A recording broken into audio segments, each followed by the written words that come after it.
Trinity Christian School Coaches Show. I'm Chad Payne, filling in for Don Carswell, and we'll be talking with several of the Trinity folks today. Unfortunately, last weekend Trinity was unable to play a football game. They were scheduled to go to Hinesville to play First Presbyterian Christian Academy, and as we know, the storm wreaked havoc on the Georgia coast, so we were unable to play that game. Initially, they had planned to move that game to Trinity to have an additional home game, but as it turned out, it was too dangerous even for them to travel. So there was no game, and as right now, there's no schedule for that to be rescheduled right now, with everybody's schedule already being laid out. So we don't have a whole lot of football to talk about from last week, so we're going to shift some gears this week, and we're going to talk to Evan Weingartner to start with. Evan wears a lot of hats here at Trinity. He is the cross-country coach for girls and boys, and also this time of year he is the competition cheerleading coach. So they've all those groups have been working really hard all summer, and fall is when they get to compete. And glad to have Evan Weingartner here with me now. So thank you, Chad. Evan, we'll start with cross-country. Right when school gets started, pretty much they start on a lot of times Saturday mornings, so a lot of times late Friday nights for cheerleading. That's right. And then early Saturday mornings for cross-country. So tell us how things have been going there. Well, things have been really well so far. We started out right at the end of school year last year and started really strong with some summer training. This was the first time that we opened up our summer training for every day of the week except for Saturday and Sunday. And one of the coaches, Coach Ron Clanton, Kelly Oliver, or myself would be at one of those practices throughout the summer just to make sure that our kids were, doing what they were asked to do throughout the summer training. And really all that we were wanting was base mileage and just getting a good base under us so that whenever we came into the fall that we would be ready for workouts and stronger conditioning. So things have been well. We started out our first race 2 weeks ago, August 27th, at the Battle of Atlanta, which is one of the biggest meets in the state to kick off the cross-country season. We had a fantastic couple of races there with our middle school participating and our varsity. One of the highlights was Jacob McLeod. He's a junior this year. He finished first place at that meet, kind of unexpected but expected at the same time with a 16:02. So that was a good first outing for him in his junior year. We also had Quillian Holland and Landon Logue, who finished up in the top 25 runners. So that was a good showing for us.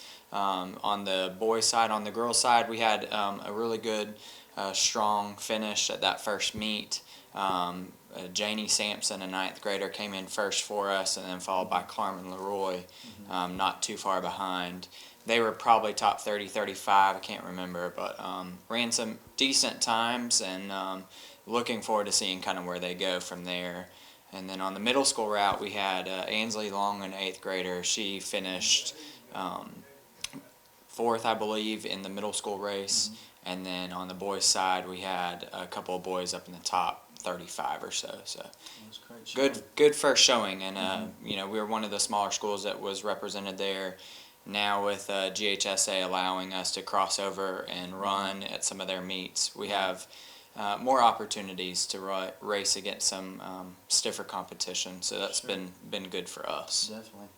Now, for those not familiar with cross-country, you mentioned middle school as well as high school. What are those distances that they run? In the middle school, typically it's going to be a 3K, which is 1.86 miles, or 2 miles, roughly in between that area. And then on the varsity side, it's a 5K, so 3.1 miles. So 16 minutes over 3.1 miles. You do the math, that's pretty fast. Yes, absolutely.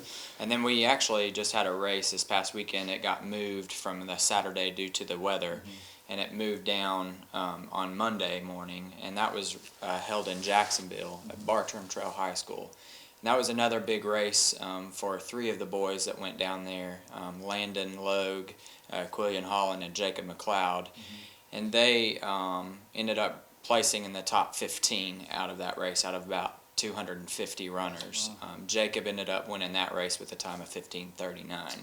So that is a personal best for him so far. So he's he's doing really well. And then I think Quillian ran a 16:52, and then Landon ran a 16:57. So. Wow, that's great. And those guys have really been pushing one another all summer, and it's paying off for them in the meets. Absolutely.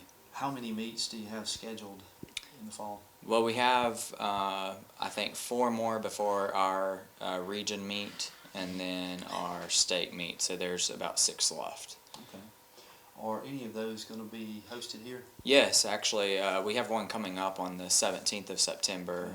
That will be a middle school and a varsity meet. We have about 14 teams coming right now, so a decent sized meet. Some of those are just middle school, some of those are just varsity, so roughly about 10 schools per race, I would say. Right. I know y'all have done a lot of work to the cross-country course here, and it's kind of combines with the property that LBA has, and it's really turned out to be a really good place to train for you. Yes, it has. We're very blessed with a great facility, and there's been lots of construction being done on the course and over, throughout the years, and I think that we have a great course. One of the assistant coaches this year, Ron Clanton, he's come from the Peachtree Ridge area, and he is a retired coach, but he's asked to help, and he's been a great addition. But he and I have even changed the course a little bit this year, so I think we're looking forward to just kind of freshening up the course and getting a new layout, just to kind of change it up for the kids and make it interesting for them, so they're not having to run the same course year after year. So. Right, that does get a little boring to train and run on the same locations all the time, for sure. So as far as middle school up and coming kids, there's been a lot of interest, especially at the varsity level, a lot of success over the last few years. Jacob McLeod, and they've had a great run. The brothers McLeod there have been a stalemate here for a long time as far as being at the top of the class, and have helped us to multiple state championships. What about in the pipeline coming up? I think we have a good group of kids coming up. We have a young group. We don't have very many of them, but the ones that we do have, they're quality. A couple of them that stand out to me is Jack Polhill. He's a 6th grader, Henry Williams. Both of them come from running families, and they're excited about being out there. Henry is playing football as well as running cross country, so he's doing double duty. That makes it a little bit difficult, but we have some youth there. And then as far as 8th graders go, we have 2 on the middle school boys side. They're twins, Van and Connor Smith. I think they're even going to be able to help us out at the varsity level a lot this year, and really be able to make an impact on the varsity team. And then on the girls' side, we don't have but 5 girls on the middle school side. We have one 6th grader, Lucy Ray, and then we have a 7th grader, Emma Mull, and then we have 3 8th graders, Delaney Richter, Sophia Toller, and Ansley Long. And those 3 8th graders, to me, they've been with me for the past 2 years now. This is their 3rd year, starting to kind of get the hang of things, and they're even going to help us out at the varsity level. I mentioned Ansley Long earlier, finishing 4th at that big meet. She finished 1st this last weekend, and then Sophia Toller finished right behind her in the 2nd place position. So I think that we have some kids coming up that are excited about it, and it helps that they have older kids that have had success that they can look up to. So it's been really good. That's certainly true, because as we talked about, just the conditioning and the amount of practice time they put in is tremendous. If you don't love it, it's very hard to improve and get better. And a lot of those, they push each other. They Sure. really do. And they've had some really good leaders to be able to show them the way. So, okay, well, we'll shift gears here in just a moment. We're going to look at some the competition cheerleading as well as the football cheerleading squad. And in just a few moments, we'll be right back with Evan Weingartner. And once again, this is the Trinity Christian School Coaches Show. I'm Locke Wilford with Dublin Chevrolet, and we make getting to the game fun. Into tailgating, save up to $10,000 off Silverados. Save big on gas with Cruise and Malibu, and spend more on snacks. Bringing friends, get there in style with a roomy Suburban. Want to get there with muscle? Come on, sweetie, let's Go! Dublin Chevrolet, the only dealer you will ever need. Welcome back to the Trinity Christian School Coaches Show. I'm Chad Payne, filling in for Don Carswell. And once again, I've got Evan Weingartner here with me. We mentioned earlier there was no football this week, so we're taking advantage to tell you about some other things that are going on at Trinity Christian School. Evan and I just spoke about cross country. He is the cross country coach, but he's also the head cheerleading coach for all the cheerleaders, football, basketball, etc. But in addition to that, there's a competition cheerleading squad that is getting ready to compete very soon. In fact, they've just finished a lot of their choreography this past weekend, and really excited about some upcoming competition that they're going to be involved in. On top of all that, Evan is also the developmental coordinator here at Trinity Christian School. That's his full-time job. So as you can tell, he wears a lot of hats and does a lot of things around here and does an excellent job of it. So we're going to talk now a little about competition cheerleading. And if you've never watched much competition cheerleading, my wife has helped Evan over the years. I've not had a daughter directly involved necessarily, but it's some of the most intense competition that you can find. When I first heard about it, saw it, I thought, oh, man, that's not a big deal. They put a ton of work into what they do for hours and hours and hours, and then they have 2.5 minutes to pull it all off and make it go smoothly. There's no second down, third down, there's no do-overs. It's all or nothing in 2.5 minutes. So a lot of pressure. That's correct. And those girls really work hard for that 2.5 minutes. They do. We, like Chad said, we just started our competition season, kind of kicked it off this weekend with a choreography session. Just putting in 7 hours this past Monday was, yeah, on a holiday, was a lot just for 2.5 minutes. But like Chad was saying, there's a lot that goes into it. There's stunts that go into it, basket tosses, jumps, cheer, tumbling, all the ins and outs of cheerleading that you have to kind of put into a 2.5 minute music routine to show off all of your skills that you can do, as well as impressing the judges and trying to win a championship. We won't actually start competing until November, but you always have to get your routine kind of set in stone and then get your music ordered, and then you got to spend all that time practicing, like you said, just for those things. But then we'll start competitions in early November, late October, and then all the way up until the Thanksgiving weekend. So it'll be really busy in the month of November with competitions, but September, October is mostly just for practicing. Gotcha. So, how many girls are a part of the competition squad? well, we actually have this year 15 girls that are a part of the football team and the basketball cheerleading team. Out of those 15, 14 of those girls are going to be competing on the mat. And then we have one guy that plays football. Right. And then he's also going to be competing for us this year on the competition floor. Since he plays football, he's not going to be obviously cheering on the sidelines, but he will be joining us on the floor for competition season. We're really looking forward to that. So it's going to be a good group. We have lots of talent. We're young this year, but we're looking forward to just continuing to grow and get better and better.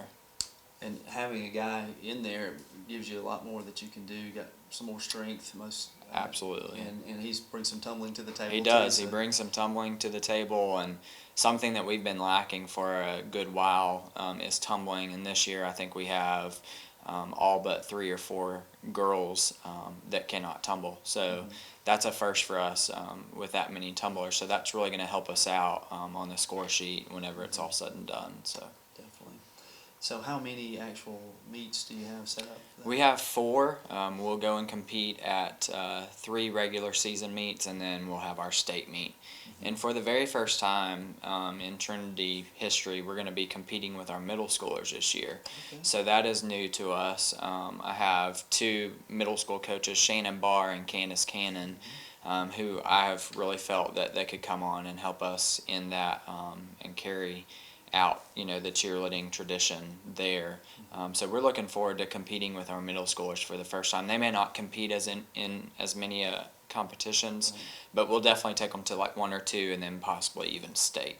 So Right, that'll, just like every other middle school sport, then enhance the future. It will. For sure. So that's great to be able to field that team and have capable coaches to step in and coach that. Will they be doing the same routine as the varsity or different? They will not. They're actually going to be doing an old routine that we've done in the past, with probably lots of changes. But just because cheerleading changes so much, the routine itself will be different. We'll use music that we've used in the past, but some of the stunting and everything that within that routine will be changed, to be modified for those middle schoolers. Okay. That makes sense too, to be able to bring them along so that they can't perform all of the stunts, I'm sure. That's correct. Yeah, they're still learning. So that's right. Yeah, that's right. Well, good. On Friday nights, all those same cheerleaders are participating on football. That's correct. Yeah, it's a little bit different than what most schools are accustomed to. All of the cheerleaders cheer for basketball and football on the sidelines, and then they also compete. So if you make the cheerleading team, you do all three. The only time that somebody wouldn't cheer for one of those three is if we have a girl that plays basketball. They don't have to, cheer during the basketball season because they're in another season at that point. So a big time commitment all the way around, as you mentioned. I mean, even on their day off, they were out here 7 hours. That's right. Taking the opportunity to learn a new routine. So a lot of time and effort goes into that.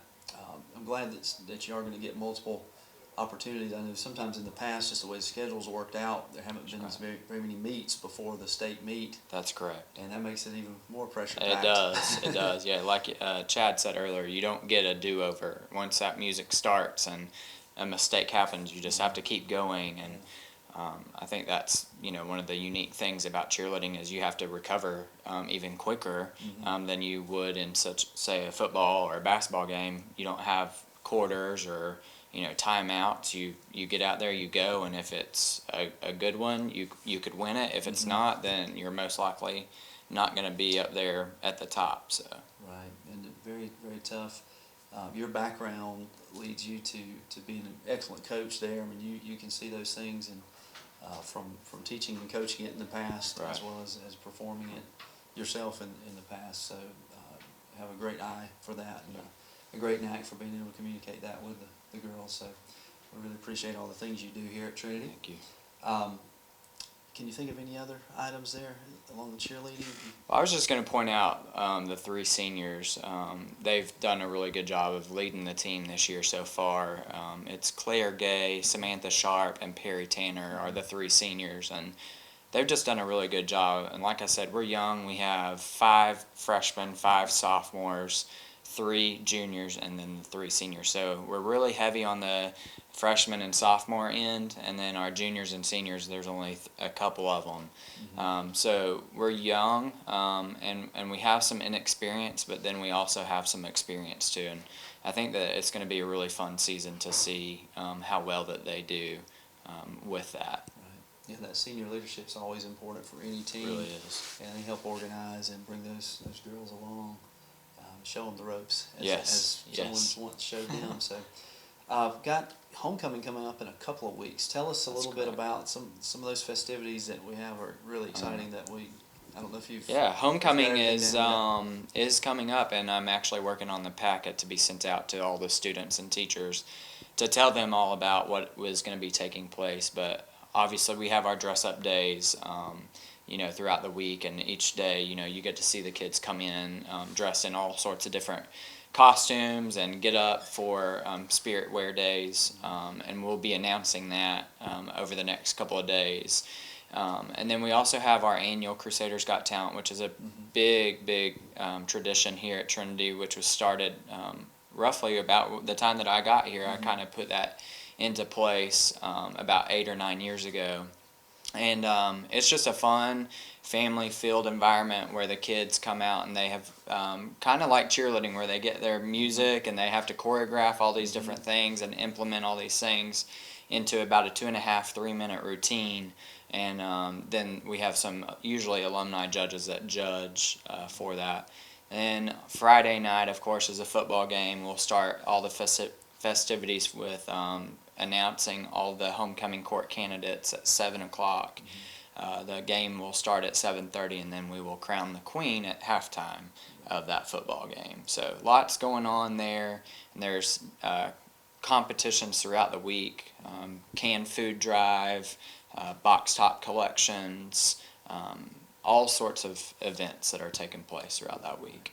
So to show your school spirit as well as some community spirit and involvement there, it's a long, tiring week for a lot of folks, but it's a lot of fun, and it's finishes with the football game on Friday night and the crowning of the homecoming queen. So what's the date on that? September 23rd September is 23rd. the homecoming game. So. All right. So we'll come back in just a moment and wrap things up. But the Crusaders do have an away game this coming week. We'll play the Piedmont Cougars up in Monticello, Georgia. So we'll be back next week, assuming everything goes well there, with Coach Fields to recap that game and watch some game film on that. But we'll be right back with the Trinity Christian School Coaches Show. Dr. Price and Dr. Peters at Dublin Orthopedic and Rehabilitation have been a part of our community for many years and very proud to support high school football. We are proud of our children and their commitment. We share that same commitment when it comes to our patients. You'll always be a winner at Dublin Orthopedic. No referral ever needed. Just call us today at 272-3022. Whether it's a sports injury, carpal tunnel, stress fracture, ankle sprain, or any other injury, don't waste your time or money going to the ER, urgent care, or hospital. Come straight to the specialist, Dr. Price and Dr. Peters at Dublin Orthopedic and Rehabilitation, 2406 Bellevue Road in Dublin. Welcome back to the Trinity Christian School Coaches Show. I'm Chad Payne, filling in for Don Carswell. And now I have with me the headmaster of Trinity Christian School, Stan Cooey. And Mr. Cooey, as with Mr. Weingartner, he wears a lot of hats, but his main hat is the headmaster. He runs the whole show out here. He's the CEO at Trinity Christian, and that incorporates a lot of different things many times. But wanted to talk to him about some things that were going on at Trinity right now and upcoming in the very near future. And Mr. Cooey, glad to have you here today. It's good to be here, and we've got a lot of things going on. It's always busy. Definitely is. There's a lot of families represented, always a lot of things going on at all grade levels. We've touched on a lot of the, this is usually a football show, but we've touched on a lot of other fall sports that are going on. We really haven't even been able to touch on softball, but other things going on. Just we've got Grandparents' Day coming up this week, in fact. We do, and it's actually something. Once Grandparents' Day is Friday, we'll meet next week and actually start coming up with a theme or talking about what we want to change for the next year. So it's a year-long process as we're working through different things. This year's theme is superheroes. Okay. And so it's going to be exciting. The kindergarten and our elementary have already come to school one day dressed as superheroes, and Wes Guerin, who does so many things around here, did some videos, and those will be presented at Grandparents' Day, and he's been around talking to our middle school and high school teachers. And anyway, this Friday will be Grandparents' Day, and it'll be a packed house, and actually the kindergarten and elementary and their teachers, should they choose to do so, will be dressed as superheroes. Okay, great. So we're excited about that, and we want to honor our grandparents, the ones that have meant so much to us. And I know many don't have grandparents that are able to come from the distance they may be able to travel, and we've all have lost grandparents, but we know the impact that they've had upon us, and so we would just want to continue that to illustrate the strong impact that grandparents have on all of us. Right, that's a great thing that's been going on for a good many years now, and a very appropriate theme, superheroes. I think many grandparents will fall in that category. They definitely will, from helping out with homework or getting on the playground or driving them different places. Grandparents wear a lot of hats. Definitely. So that's coming up this Friday, and as you said, that planning goes on for that That's right. months and months in advance. Nice invitations, formal invitations sent out to all the grandparents to make plans in advance to get here if they are coming from out of town. That's right. And then, Ms. Susan Manning will be, working with the music for at all ages, and she's put together one of our songs. We believe that will be done at the end, that will be sung and also signed. Okay. Also. So that's from all ages. We'll be doing that together. So that'll be our culmination. Well, great. I know everybody's looking forward to that, and typically there's a half day of school that day as well. So That's right. Everybody's looking forward to that. that's right. So the kids really enjoy that. They do. Another thing you mentioned, emergency management.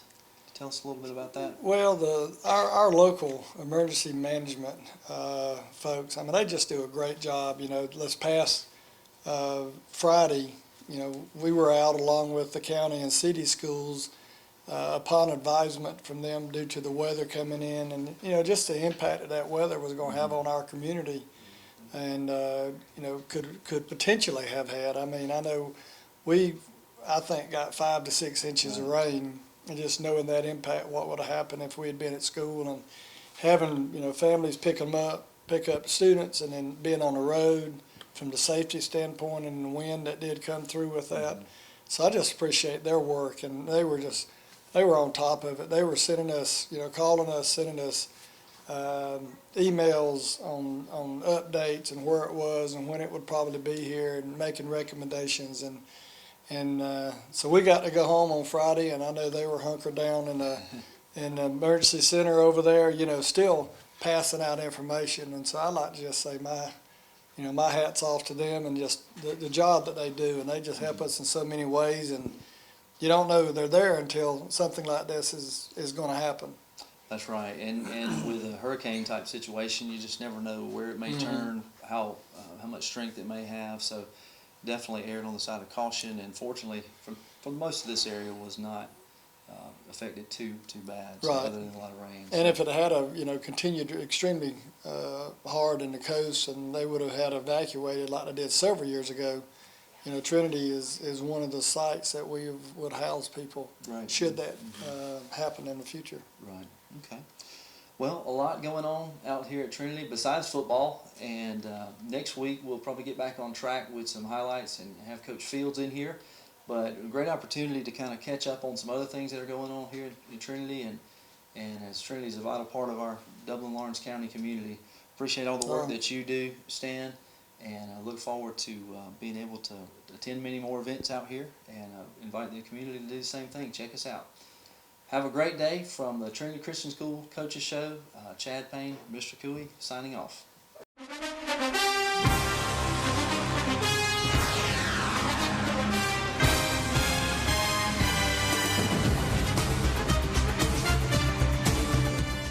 Choose the convenience of Neighbors Express and get friendly, courteous service every time you visit any of our convenient locations. Fill up with pay at the pump and take advantage of our bigger and better selection of beverages and tobacco products. And buy 12 packs of Pepsi products, 2 for $6.99. Enjoy the popular crushed ice with your favorite fountain drink. Also enjoy a fresh, hot breakfast. Stop by for lunch or dinner. It's always fresh, always convenient at Neighbors Express. Now located at I-16 and 441 and in Cedar Grove, providing farm fuel for all our customers. Count on the convenience of Neighbors Express.